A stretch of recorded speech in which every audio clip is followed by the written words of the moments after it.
Hi, I'm Angellica Bell and I'm delighted to be joining you to take a look at this year's nominees for the Olivier Awards 2023 with Mastercard. Now, being nominated for an Olivier Award is an incredible accolade, and this year's list, as ever, represents the huge breadth of talent within our theatre industry. This year we're celebrating 109 nominees across 44 different productions, with 27 individual performers receiving their first ever Olivier nomination. Over the past 12 months, London audiences have been transported from the Salem witch trials to the fall of the Soviet Union and everything in between. We've seen musicals introduce us to suffragettes and televangelists, had our spirits raised by singing nuns, and been wowed by new twists on old classics. A giant beanstalk has sprouted through the centre of the London Palladium, and a much-loved Japanese forest spirit has been brought to life through extraordinary puppetry. It's certainly been a memorable year. From sound to set designers and choreography to costumes, it takes a village to put these shows together. So let's jump right in and see what it takes to create an Olivier Award-nominated production. All rise!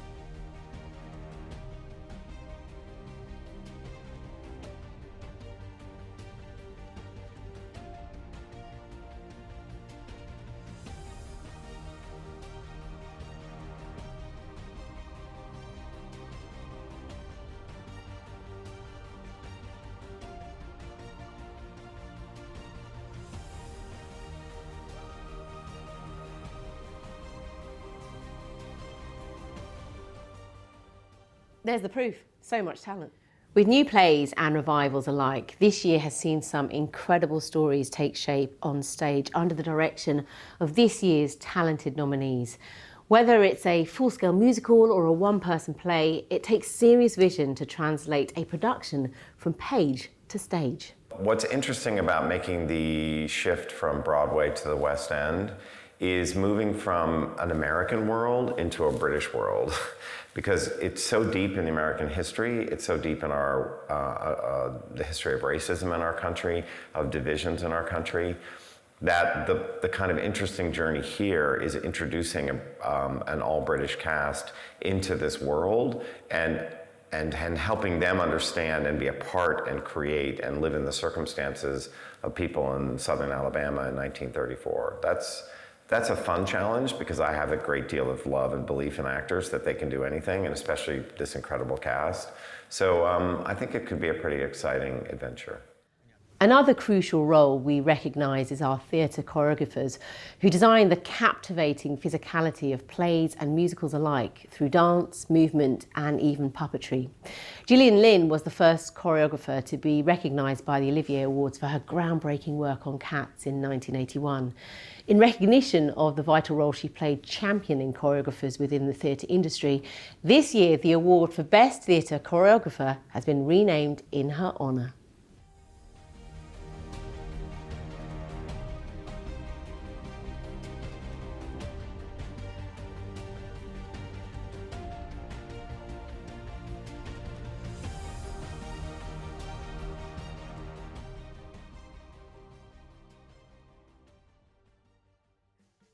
Sitting out watching it, and I'm just getting goosebumps. I'm thinking, oh my goodness, and the cast are just, exceptional. The talent, it's just like, wow, this is something else. Sylvia being told through the medium of dance is really important because the content of the show is very dense, and for some people like myself, it can be quite hard to marinate and to understand. And I think dance being a universal language, it means that it just makes the play and the conversation about women's suffrage so much more accessible. This year, the shows nominated for Best Family Show have warmed our hearts and introduced hundreds of children to the joy of theatre. The nominees for Best Family Show include stage adaptations of children's TV favourites Blippi and Hey Duggee. The Smartest Giant in Town brought to life the much-loved children's book, whilst Midsummer Mechanicals imagined more side-splitting fun and mayhem from the ragtag theatre group in Midsummer Night's Dream. Up for Best Entertainment or Comedy Play, we find the RSC's charming stage adaptation of the 1988 Studio Ghibli film, My Neighbour Totoro, and the London Palladium's pantomime Jack and the Beanstalk, with an all-star cast including Julian Clary and Dawn French. Rob Madge is part of not one, but two of these nominations in this category, as not only did they star as Pat the Cow in the Palladium's panto, but their groundbreaking autobiographical show, My Sons Are Queer, But What Can You Do, is also nominated. One-woman show Liz Kingsman's satirical comedy made its West End debut after critically acclaimed performances at the Vault Festival and Soho Theatre, and completes the list of this year's nominees within the category. There have been some outstanding achievements for London plays this year.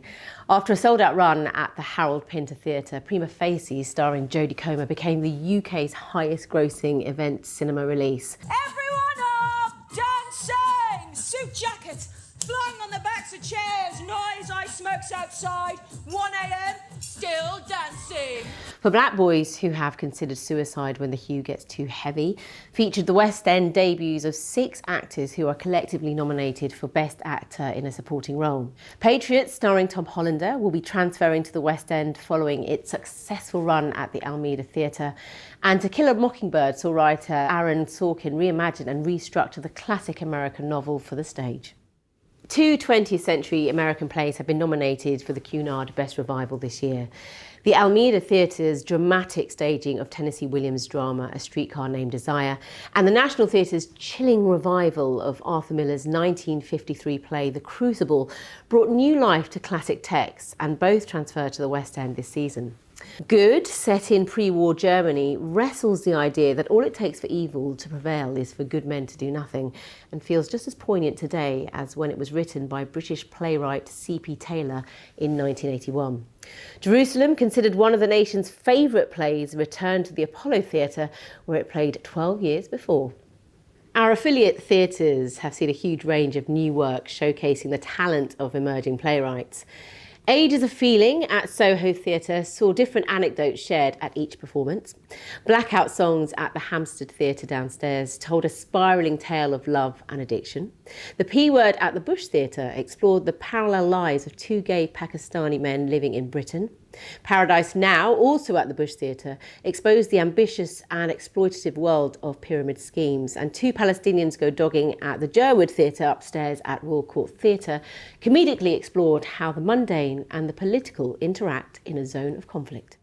I've always been interested in telling a story about Palestine and trying to kind of make sense or get my teeth into that part of the world and make sense of that part of the world. It was quite refreshing to see a lens that was so playful and bold applied to a theme that, you know, often is treated a bit with white gloves. If you have Palestinian ancestry, you are always kind of asked, oh well, what do you think about it? Because you must have a privileged opinion. From a Western perspective, it's a kind of blanket identity. It's like Palestinian, but actually there are very different experiences. And I think what I feel I can articulate as much as Sammy does in his play is the experience of that kind of 2 or 3 generations removed, and what does it feel to have to confront that, and what question it throws up.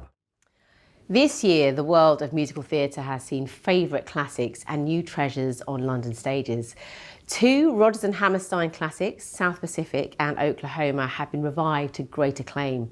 South Pacific followed its run at Sadler's Wells with a tour across the UK, while Oklahoma has transferred to the West End's Wyndham's Theatre, where it continues to reinvent the musical we all know and love. It was lovely to see My Fair Lady revived at the London Coliseum last summer, while Sister Act made a heavenly return to London at the Eventim Apollo. Let's take a look at the nominees. There is nothing like a day.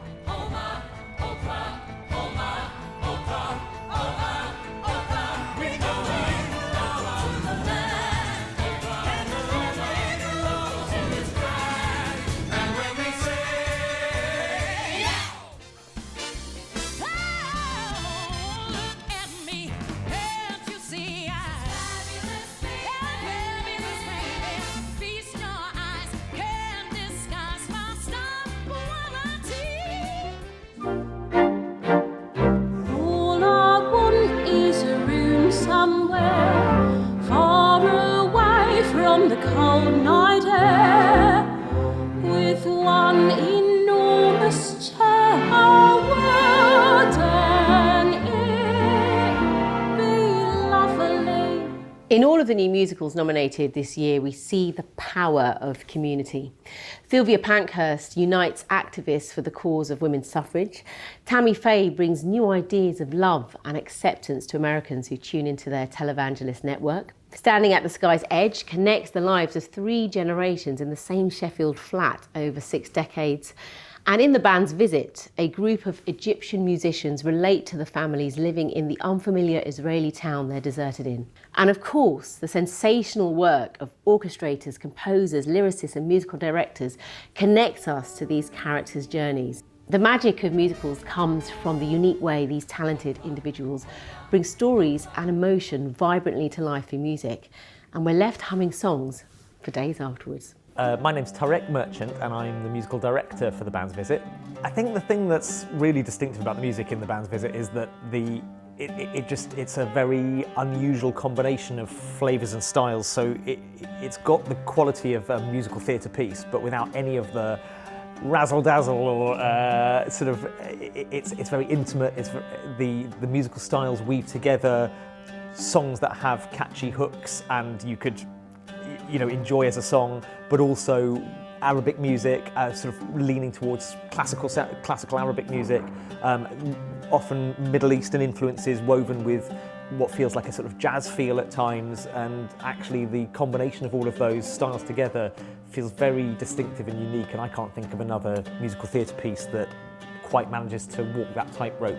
Kulthum and Omar Sharif came floating on a jasmine wind from the west, from the south, honey in my ear, spice in my mouth. Our dance and opera categories showcase a huge amount of talent within the industry for outstanding achievements in their field and best new productions. This year's dance nominees demonstrate a huge variety of dance styles and techniques, with choreography, dramaturgy, individual performers and whole productions nominated. We see the innovation it takes from everyone involved to create a breathtaking new dance production. In our opera nominations, we've seen classics like Tosca and Alcina be represented and reinvented, as well as 20th century piece Peter Grimes and new additions to the opera world, Sybil and Least Like the Other.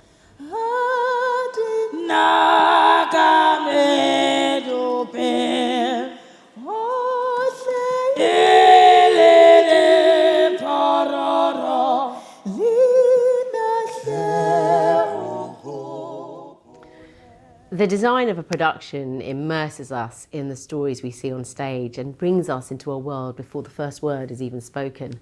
From the whimsical worlds of pantomime and myth to the realism of a white picket fence and a council flat, this year's nominees for set design have transported audiences to places real and imagined. Down to the very last feather in a wing or drape of a dress, our costume design nominees have brought beauty to London stages this year, locating characters perfectly in time and place and creating a whole world beyond the script we hear.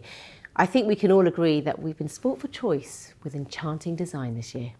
In 1950s rural Japan, our 2 lead characters, Satsuki and Mei, who are sisters, are moved to the countryside by their father. Whilst living in this beautiful but strange world, they then befriend the magical creatures of the forest. It's 1955 and the house is European and Japanese. It's together. So costumes also, there is European costume and Japanese traditional costume. Tom Pies is more focus is material, all detailed color, texture. So it is very detailed. So it's choice of the fabric and more textures fabric and the color as well. And that is the base is for me to making the costume design. Our sound and lighting nominees weave a story with a stunning combination of technology and art. From the bright spotlight and tumultuous thunderclap that you notice, to the soft glow of a lamp and the atmospheric hums that you don't. These practitioners add incredible depth to the shows we see on stage. From the practical details of hearing and seeing our actors with clarity to the subtle building of tension and immersion. It takes a huge amount of skill to create the visual and oral worlds we experience live every night. This year's nominees in both our sound and lighting categories have brought warmth to a small moment, struck fear into our hearts and left us squirming with tension. As we've just seen, it's astounding just how much goes into bringing a show to life night after night. All of our nominees should be so proud of their achievements. So best of luck to each and every one of you nominated for an award tonight. And to those at home, make sure to keep up with the action by following along on our Olivier Awards social channels. Don't forget to check back here in the morning to recap the night. Bye.